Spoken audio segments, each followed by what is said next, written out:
दोस्तों, भारत दुनिया का सबसे बड़ा लोकतांत्रिक देश है और यहाँ पर सरकार को जनता के द्वारा वोट देकर चुना जाता है। और यूं तो भारत के अंदर समय समय पर एक से बढ़कर एक बड़े बड़े राजनेता होते रहे हैं, लेकिन 2019 के लोकसभा चुनाव में कांग्रेस अध्यक्ष राहुल गांधी को हराकर स्मृति ईरानी ने बड़ा कारनामा कर दिखाया, क्योंकि खासकर अमेठी में कांग्रेस को हराना लगभग नामुमकिन सा माना जाता रहा है। और दोस्तों, आज का यह वीडियो भी राजनीति में बड़ा उलटफेर करने वाली स्मृति ईरानी के ऊपर ही है, जो कि पहले तो मॉडल, टेलीविजन एक्ट्रेस और प्रोड्यूसर के तौर पर काम की, लेकिन उन्हें असल पहचान मिली राजनीति में कदम रखने के बाद से। और दोस्तों, यूं तो हम सभी यही जानते हैं कि एक एक्ट्रेस से स्मृति ईरानी राजनेता बन गई, लेकिन सच्चाई इसके बिल्कुल ही विपरीत है, क्योंकि उनके परिवार के कई सारे लोग 90 के दशक से ही क्षेत्र में काम कर रहे हैं। और दोस्तों, आज के इस वीडियो में भी हम स्मृति ईरानी की पूरी बायोग्राफी के जरिए उन्हें जानने की कोशिश करेंगे। लेकिन दोस्तों, उससे पहले मैं आपको बताना चाहता हूं कि लाइव हिंदी का ऑफिशियल मर्चेंडाइज हमने लॉन्च कर दिया है, जिसका नाम है टीज बकेट। teesbucket.com पर जाकर आप अपने पसंद के प्रिंटेड टी शर्ट्स ऑर्डर कर सकते हैं। और यहाँ पर खासकर मोटिवेशनल और पैट्रियोटिक टी शर्ट्स की तरह ही कई सारे ऑप्शंस आपके पास उपलब्ध हैं। तो दोस्तों, अगर आप भी इस तरह की यूनिक डिज़ाइन के क्वालिटी टी शर्ट पहनने का शौक रखते हैं तो एक बार हमारी वेबसाइट को जरूर विजिट करें। और वैसे टी शर्ट्स के प्राइस तो बिल्कुल ही रिजनेबल हैं, लेकिन खासकर लाइव हिंदी के सब्सक्राइबर्स के लिए हमने 100 रुपये का एक्स्ट्रा डिस्काउंट भी रखा है, जिसका फ़ायदा आप इसी वीडियो के लास्ट में दिए गए कूपन को शॉपिंग करने के दौरान अप्लाई करके ले सकते हैं। लेकिन चलिए दोस्तों, फिलहाल हम स्मृति ईरानी की कहानी को शुरू से जानते हैं।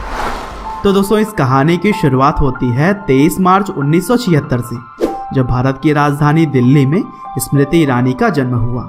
उनके पिता का नाम अजय कुमार मल्होत्रा था, वहीं उनकी मां का नाम शिवानी। और दोस्तों, जैसा कि मैंने पहले ही बताया कि स्मृति का बचपन पूरी तरह से राजनीति से ही घिरा हुआ था, क्योंकि उनके दादा RSS तो वहीं उनकी मां जनसंघ पार्टी से जुड़ी हुई थी।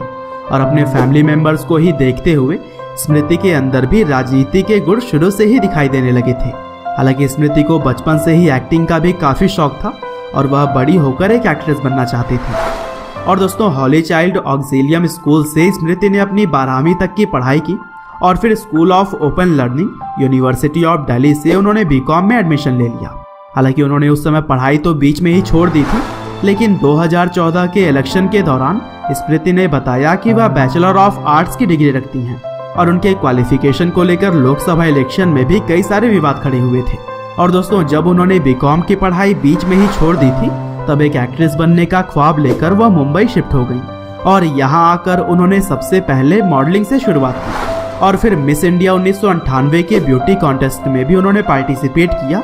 हालांकि वह इस कॉन्टेस्ट को जीत तो नहीं पाई, लेकिन कहीं ना कहीं लोगों में स्मृति ईरानी अपना पहचान बनाने में कामयाब रही और फिर इसी के बदौलत मिका सिंह के एक गाने में उन्हें काम करने का मौका मिल गया। और दोस्तों, अगर देखा जाए स्मृति ईरानी के डेब्यू टीवी शो को, तो वो था आतिश, जिसमें कि उन्होंने साल 2000 में काम किया था।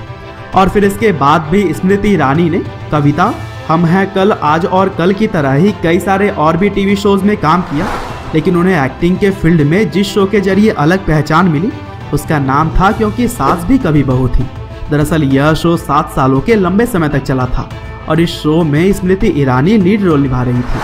हालांकि इस शो को करने के दौरान ही स्मृति राजनीति में भी कुछ बड़ा करना चाहती थी और इसीलिए 2003 में उन्होंने बीजेपी ज्वाइन कर ली और फिर 2004 में उन्हें कपिल सिब्बल के खिलाफ दिल्ली की चांदनी चौक सीट से चुनाव में उतारा गया, लेकिन स्मृति यह चुनाव हार गई। हालांकि इसके बाद भी 2004 से लेकर 2014 तक उन्हें बीजेपी के अंदर ही अलग अलग पदों पर काम सौंपा जाता रहा, जैसे कि 2010 में national secretary of BJP, all India president of BJP महिला मोर्चा और member of parliament from Gujarat की तरह ही और भी कई सारे। हालांकि 2014 के लोकसभा चुनाव में उन्हें बीजेपी की सबसे कठिन सीट अमेठी से एक बार फिर राहुल गांधी के विपक्ष में उतारा गया, लेकिन यहाँ एक बार फिर से वह बीजेपी को कामयाबी दिलाने से चूक गई। हालांकि सरकार तो यहाँ पर बीजेपी की ही बनी, लेकिन इस कठिन सीट पर हार के बाद भी स्मृति ईरानी को HRD मिनिस्टर का पद दिया गया। हालांकि इस पद पर स्मृति ईरानी के खिलाफ विपक्ष ने काफी सारे सवाल उठाए, लेकिन स्मृति ईरानी अपना काम बखूबी करती रही और फिर उन्हें मिनिस्ट्री ऑफ टेक्सटाइल्स और ministry of information and broadcasting के पदभार भी दिए गए। और फिर 2019 में जब दोबारा चुनाव हुए तब एक बार फिर से स्मृति को अमेठी से ही सीट दिया गया। और इस बार उन्होंने भारत की राजनीति में तहलका मचा दिया, क्योंकि जिस सीट पर पिछले कई दशकों से कोई भी कांग्रेस को हरा नहीं पा रहा था, वहां से स्मृति ईरानी ने president of Indian national Congress Rahul Gandhi को हरा दिया। और दोस्तों, इस तरह से पिछले कई सालों से चुनाव में पराजय के बाद से भी स्मृति ईरानी ने हार नहीं मानी, और यही वजह है कि उन्होंने अमेठी जैसा सीट जीत कर दिखाया। वहीं अगर स्मृति ईरानी के पर्सनल लाइफ की बात करें तो 2001 में वह अपने बचपन के दोस्त जुबीन ईरानी से शादी कर चुकी हैं, और जुबीन से स्मृति को एक लड़का और एक लड़की भी है। तो दोस्तों, यह थी कहानी अमेठी की सांसद स्मृति ईरानी की। उम्मीद करते हैं कि आपको यह जरूर पसंद आई हो। आपका बहुमूल्य समय देने के लिए बहुत बहुत धन्यवाद।